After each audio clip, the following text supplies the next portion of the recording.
नमस्कार, सत श्री अकाल, राम राम साहब, हमारी वणक्कम, प्रणाम। आप सभी का ऑल्टरनेट मीडिया में फिर से स्वागत है। हमारे साथ जुड़े हुए PVR Narasimha Rao sir. Sir को इंट्रोडक्शन की जरूरत नहीं है, हमारे साथ रेगुलरली जुड़ते हैं sir. One of the famous astrologers and world wide known. He is also an author and engineer. Actually मैं व्यूअर्स को बताना चाहूंगी, मेरे को बहुत लोग फोन करते हैं सर के नंबर के लिए, मतलब लिटरली मुझे बहुत बड़ी बड़ी जगह से फोन आया है। But this is his hobby. It is not his profession. He doesn't earn from this. Sir हमारी रिक्वेस्ट पे, मेरी या और भी जहाँ पे सर एक दो बार विजिट करते हैं, he just comes as as you know, as a favor to us. His main profession is an engineer and an author. So that is something very different. और आज का जो मुद्दा है वो इसलिए मैं सर के प्रोफेशन के बारे में बताना चाह रही थी, because sir stage in America. And जो अमेरिका में इस वक्त ड्रामा फैला हुआ है वो पॉपकॉर्न वाला ड्रामा है पूरा। मतलब वी वर, हम लोग बड़े खुश हो रहे थे। And yes, we did make a small mistake of judging Trump scantly. We got, you know, we were so much into it that we were like कि ट्रम्प ही जीत कर आएगा, ट्रम्प ही जीतेगा है। एंड वो झटका जो अब लग रहा है और जो पॉपकॉर्न मिल रहा है सभी को, वो देखने लायक है। Today will be analysing how the US drama is going to unfold vis-a-vis India and Russia also। और ये जो Trump, Musk and JD Vance की जो केमिस्ट्री है वो कहाँ जा रही है। A very warm welcome on the show Periyana. Thank you, Gayatri ji. Your viewers may remember we did a video last year, October, before the US elections, in which I basically said Trump and Kamala Harris fight is not really like a Ram Ravan Yuddha, even though a lot of Indians think that Trump is basically much better and all that. I said that it's more like Ravan Duryodhan Yuddha, rather Duryodhan Shurpanakha Yuddha. So the thing is, he on the surface he's a friend of India, he's a friend of Modi, friend of BJP, etc. But the thing is, he's not really with Trump. One day he can be friendly to you, one day he can be inimical to you. His chart is basically a very interesting chart. He has Simha Lagna, showing somebody who's very aggressive and arrogant and egoistic. He has Simha Lagna with Mars in it. But see, physically he's very strong. His Lagna Lord is in 11th house, and his Lagna has Yokarak Mars. He's a very strong personality, but his moon is highly affected. Moon shows mind. His moon is debilitated, deeply debilitated. He's in deep Gandanta, and he's eclipsed within half degree by Ketu. Ketu shows either highly spiritual people who don't care about anything, or people who are very crazy and eccentric, who can basically flip-flop like anything. So that influence of Ketu on his extremely weak moon shows somebody who has a very weak mind. He's physically strong, but his mind is very weak.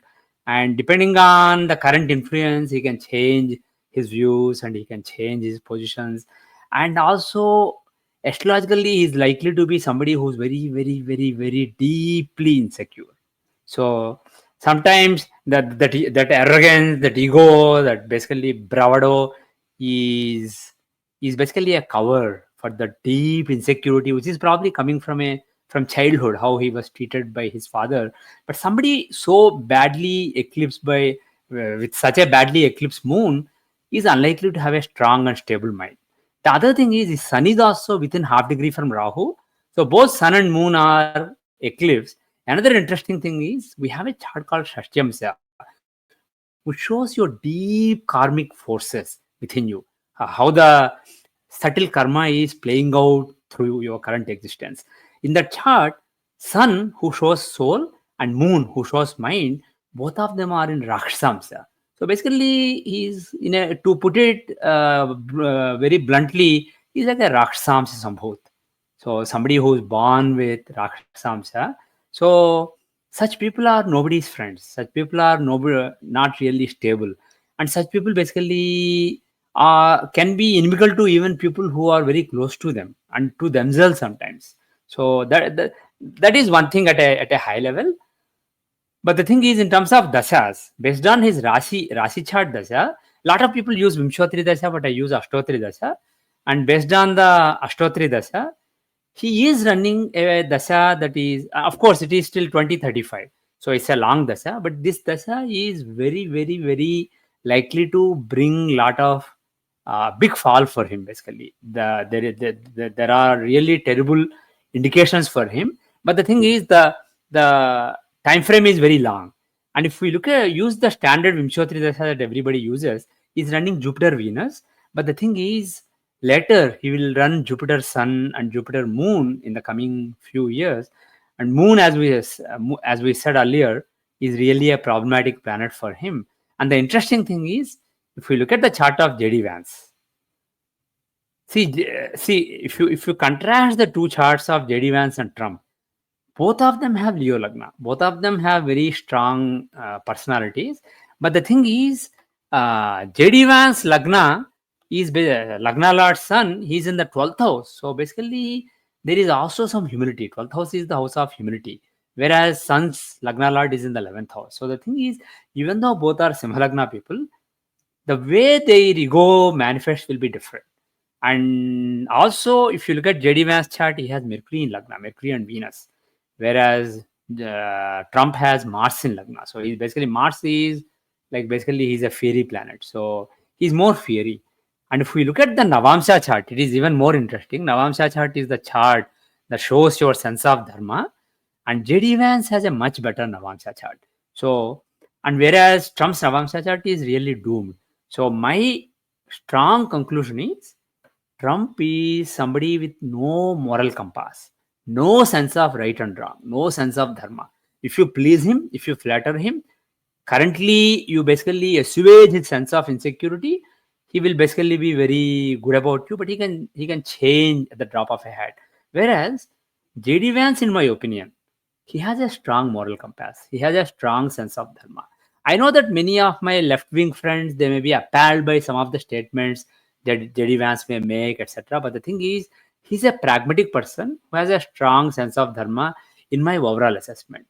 And they're really different. But the point I was trying to, that got me here is why I came to JD Vance chart is, if we look at his chart, he's actually running excellent time in the second half of 2026 and 2027. It is a superb time for him. The same time when Donald Trump's Jupiter Moon Dasha runs, basically, which is not a good Dasha for him. Moreover, if we look at the Dasha in the Dasyamsa chart, which shows career, he is running Rahu Dasha till 2025 December, Donald Trump. And Rahu is his fifth lord aspecting the 10th house, fifth lord of power aspecting the 10th house of career. So even when I was predicting that Trump will lose in 2024, more hoping than expecting, I was concerned about that particular factor, because till 2025 December, he was running a good Dasha in terms of career, basically. So, but the thing is that Dasha is ending. So from next year onwards, he will be running the Dasha of a Papagraha in his Dasyamsa, in his chart of career. So my expectation is, combining all the factors, my assessment is that Trump will be in trouble next year. Some of the policies that he will be enacting, some of these tariff wars, some of the economic policies, etc., will boomerang. And some of the big tech executives may actually go along, make that happen. They may actually make that worse intentionally, like Musk, Bezos, and all these people, so that economy is doing very badly in November 2026 when there will be midterm elections, and it is likely that Trump will have I mean, not Trump himself, because he's not up for re-election, but Trump's party will be in big trouble, and Democrats will have a lot of big gains in the elections. So after that, there may be a strong move, to basically get rid of Trump. So while it's too early to make such predictions, because president is president for 4 years, you basically there's no re-election till 2028. But the thing is, I will not be surprised. Late 2026 or more likely in 2027, JD Vance replaces Trump. Now, if we step back and look at the what you call as popcorn drama between Donald Trump and Elon Musk, one thing I can say, Trump is very impulsive. With Mars in the Lagna and Moon basically in Scorpio so badly afflicted, he has a very unstable mind and he's very impulsive. He doesn't think through whatever he does. But Vance is not like that. And definitely Musk. Musk is a highly intelligent man. He has moon in Leo, so basically moon shows your mind. So he also has an egoistic mind, because Leo is a fiery sign, and it is a sign owned by Sun. It shows strong ego. So his moon being in Leo, where Donald Trump has Lagna, it shows an egoistic mind. But his Lagna is how you actually act in the world. And his Lagna is Gemini, which is an intellectual sign owned by Mercury, the planet of logic. And Mercury is within 2 degrees from the Lagna. And he has Sun also close to Lagna, but he is more away. Sun is 6-7 degrees below Lagna, whereas Mercury is 1.5 degrees above Lagna. So basically, there is enough distance between Sun and Mercury. So Mercury is not really weak by the presence of Sun. And a strong Mercury in own sign is in the Lagna Lord. So that Mercury gives a lot of logical thinking, lot of calculation, calculative thinking. Jupiter and Mercury are the planets of intelligence. Jupiter gives wisdom, basically knowing right from wrong, that kind of wisdom and intelligence he gives. Whereas Mercury gives analytical intelligence where you can see, if I do this, this will happen. If I do this, this will happen. So the analytical kind of intelligence is given by Mercury, and Elon Musk has excellent strength of that Mercury. Moreover, Jupiter has 85% aspect on his Lagna, so he has some wisdom too. It's not pure calculative intelligence. So my assessment is, also if I look at the current dasas, etc., Elon Musk is not really being impulsive. Some people said that, oh, he's under the influence of drugs and he's just engaging in this banter.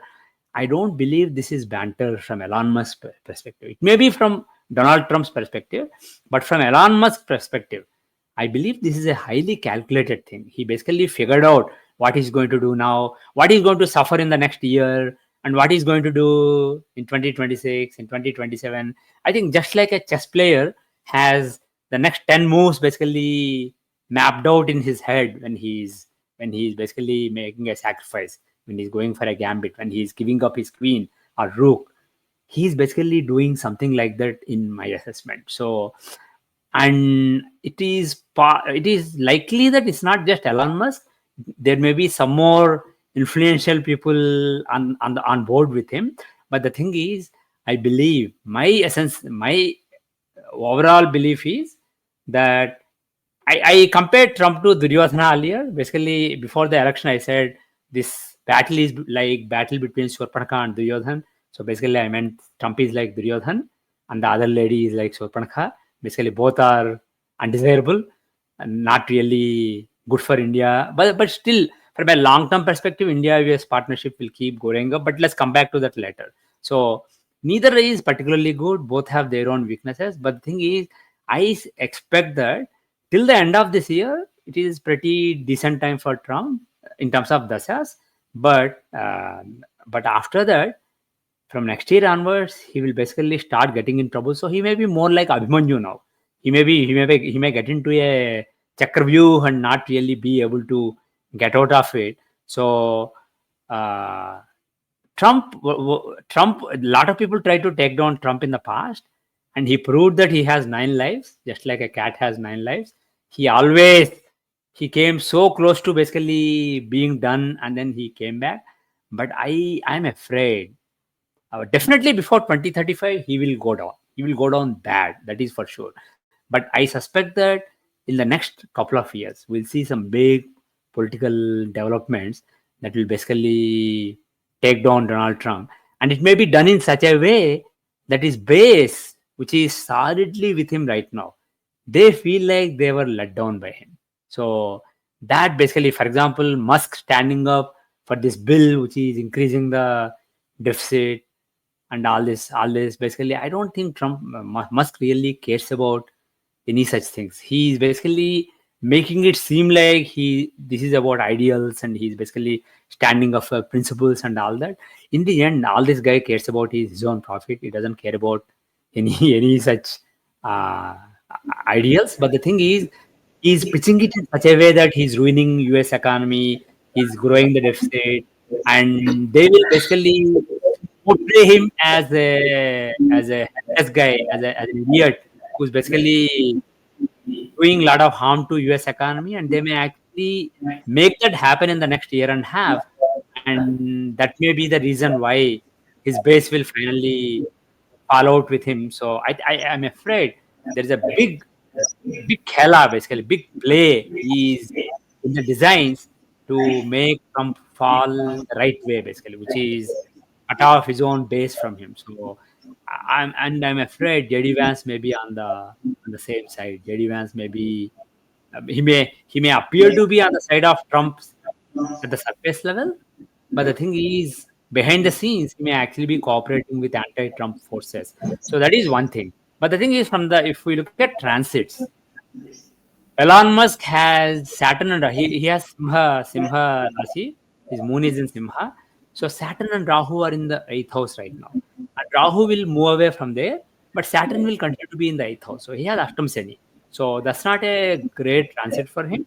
But for Trump, he's running Jupiter's Vimshottari Dasana, and Jupiter was in the seventh house from last May till this May.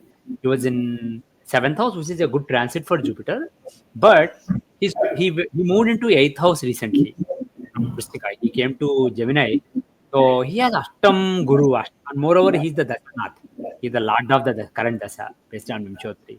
So this is a problematic year for both of them. Neither in the short term, neither will appear to win. Both will basically suffer negative consequences of the battle that is going on between them.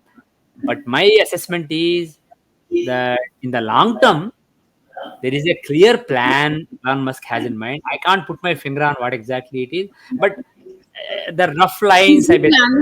Is he planning to create a new party, because he has tweeted about it, and he has also Yes. invited JD Vance? Yeah, he tweeted about a new party, but the thing is, I don't really see political potential in his chart. Basically, he's the kind of he's a businessman, and he's a wealthy businessman. I don't see basically political power. So I suspect this may just be a smoke screen, and we may see a lot of confusing smoke screens in the next year and a half. But the real game may be, and I wonder if JD Vance will really leave Donald Trump and go there, because the way to take down somebody like Donald Trump is basically to be with him, to Yes. flatter him, to make him do silly stuff, because he can do that. He is very capable of doing that. So and then basically let him fall, and before he falls, basically set up enough background to basically pitch yourself as somebody who was basically who saw this long before, and who can basically get you out of this. So stuff like that. So JD Vance is a smart guy. See, this guy is just a 2 year. He has 2 years experience as senator. Otherwise, his political career is zero. Basically, just 2 years as a senator. So very junior senator, no real experience, very young guy. But his chart does show somebody who's very smart, and he does have some good years ahead of him. When I take a closer look at his chart, he does have some potential. So my suspicion is this new party will probably is just a red herring. This is not really the direction they are going to go in. Most likely, they will take down Donald Trump and try to basically create a rift between MAGA base and Donald Trump, and create situations that basically will make Donald Trump look weak and look really idiotic. So, uh, in general, the next few years are not a great time for US. Based on a 20-year mundane chart for US from 2020 till 2040, the period 2026, late 2026 till 2029 is a terrible period for US with a lot of political instability. So, in a chart that shows subtle karmas, the eighth lord is in the 10th house, which shows a lot of changes in the leadership, etc. So, my suspicion is I can't know the exact details, but Musk and some other people have some clear plan, and Trump will end up losing this. And this is basically not just a tantrum of Musk or Trump. Okay. And JD Vance is likely to become the president when Trump is going down. See, Likely. it's tough to put in those terms, but for JD Vance, it's a good time.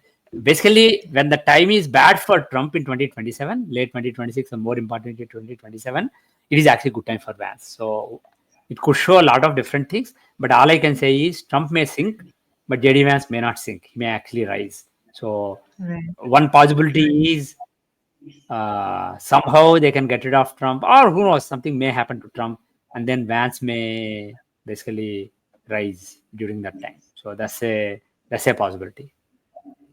Right. There was a But there was there's late 2027, second half of 2027 is a really crazy time for Trump. He and another thing I just want to point out.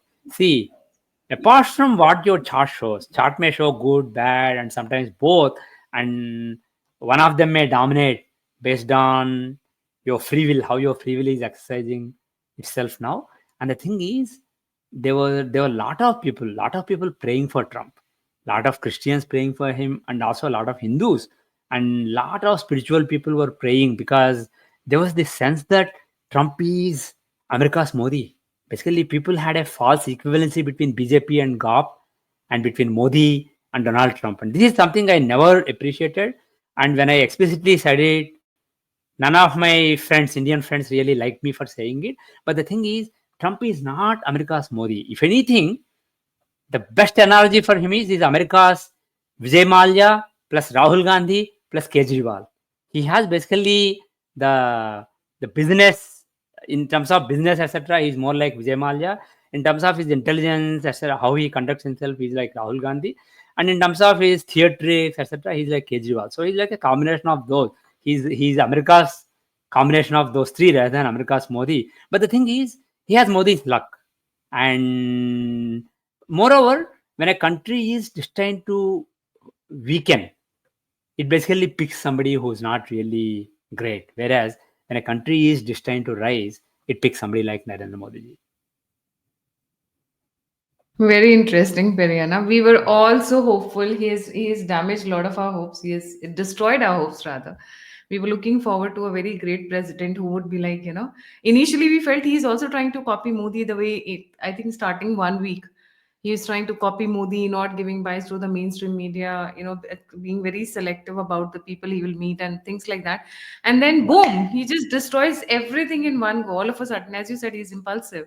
He is highly impulsive. There's no doubt about it. But when you described about Trump and JD Vance, I remember a serial. I think it's on Netflix or Amazon Prime. I'm not sure. The House of Cards. It's an Mhm. exact copy where there's a very junior political leaders, he and his wife. They just simply wait and they rather push the president to make mistakes, and then comes a time when the president has a great fall and they rise to become the president and the first lady. Mhm.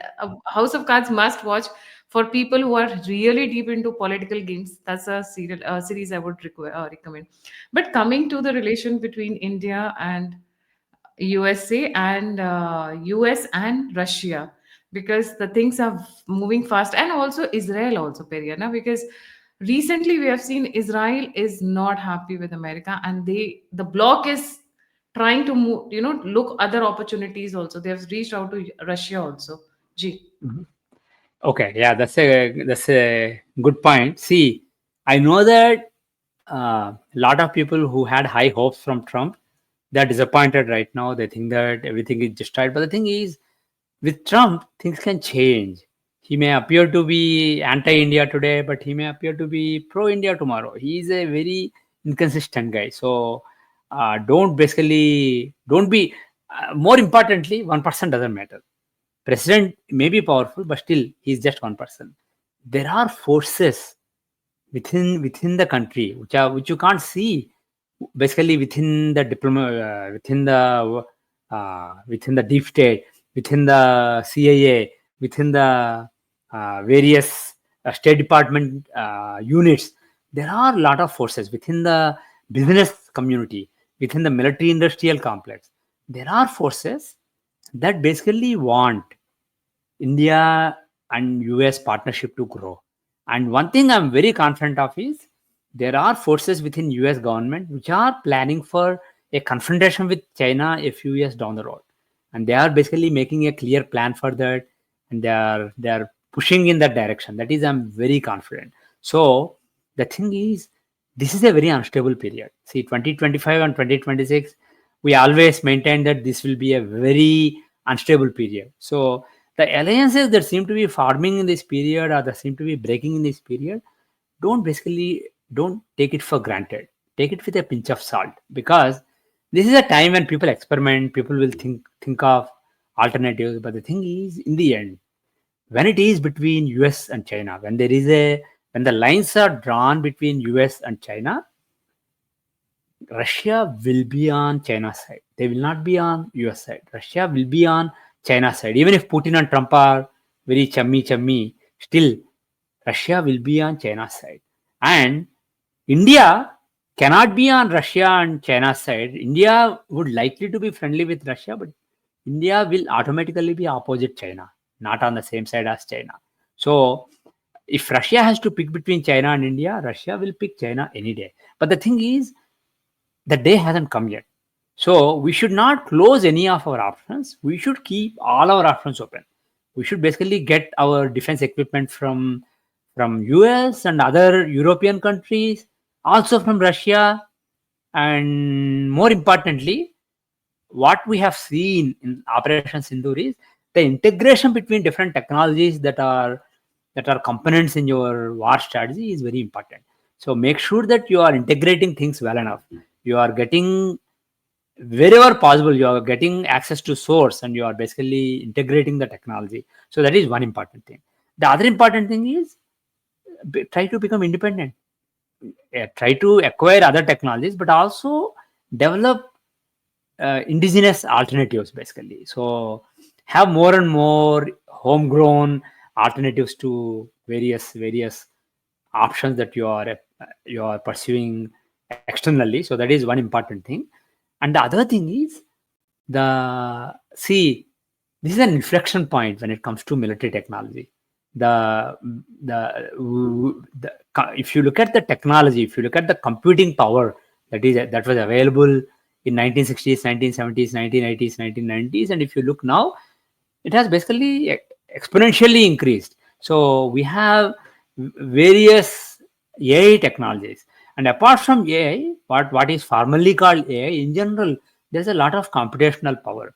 So you can integrate all that computational power in your weapon technology. So we are at an inflection point. Basically, we are going to see in the next decade totally new weapons, which are more sophisticated, which have a lot of intelligence built within them. So this is an area where India can take lead, either in partnership with other countries or completely independently, or both. Basically, you can have a partnership but also have something independently, and leverage the partnership to do whatever you are doing independently. So the thing is, this is an important time, because by 2030, 2031, it will be too late. We basically have 5 more years. I'm pretty confident that in late 2030, there will be a big thing brewing in the world.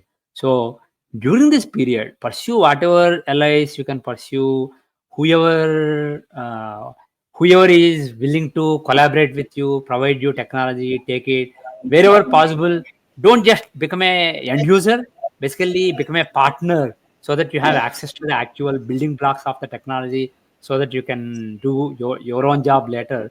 And you can also integrate a lot of computational power and AI into the weapons that you are building. So India should focus on the development over the next 5 years, and don't ditch Russia. But I'm very confident that US Indo US partnership will keep growing, irrespective of the latest disappointments with Trump. Basically, the way Trump took credit for negotiating ceasefire, and the way he basically said that he dangled trade as a carrot to India, it is very unacceptable. It is very disappointing. But I'm not surprised. This is who Trump is.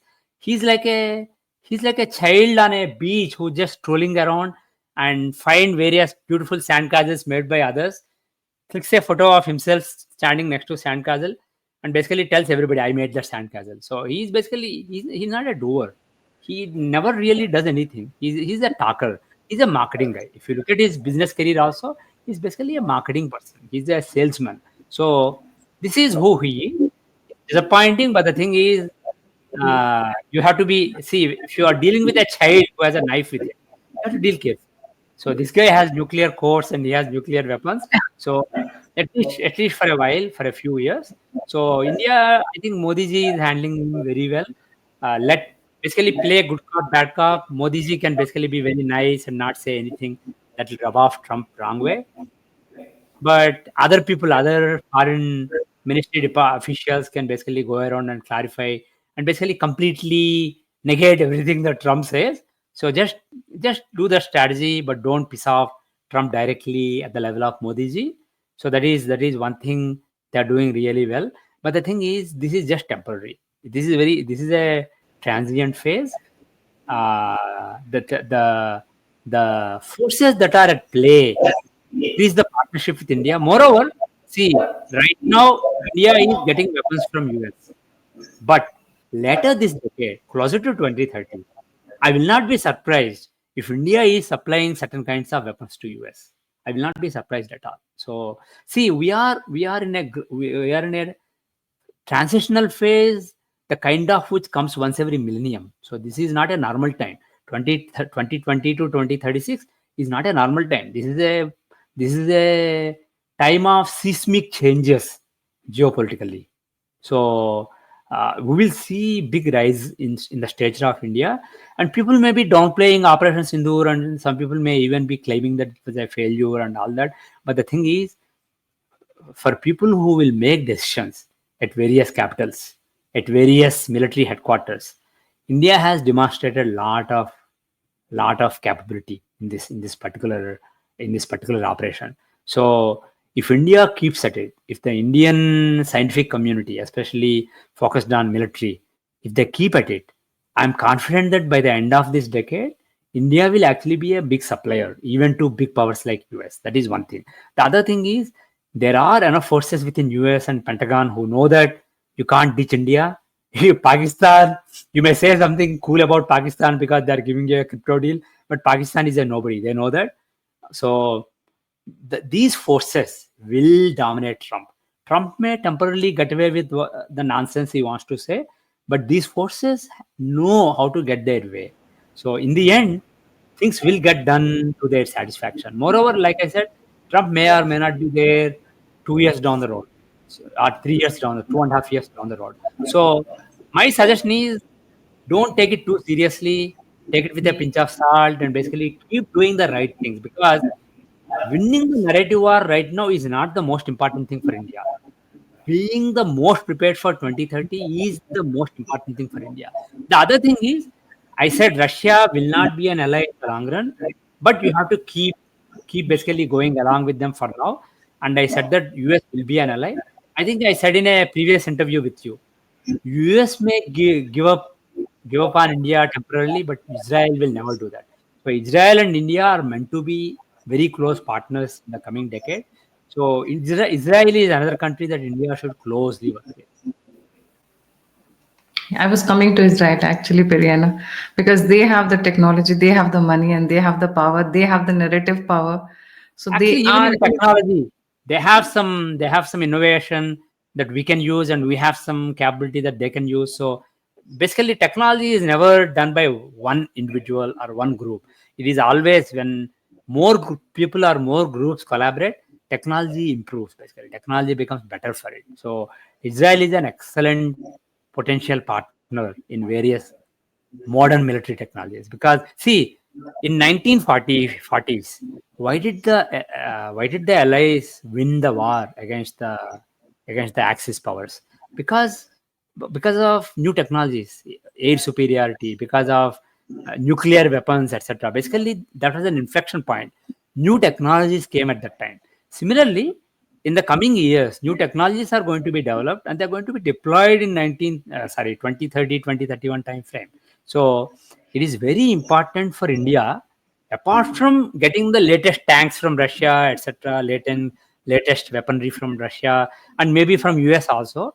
It is important for India to collaborate with the US and Israel to develop those technologies, to develop the latest technologies that embed AI. I hate to just use the word AI because people AI is supposed to mean artificial intelligence, but the way it is actually used in the world right now, it is just advanced inference.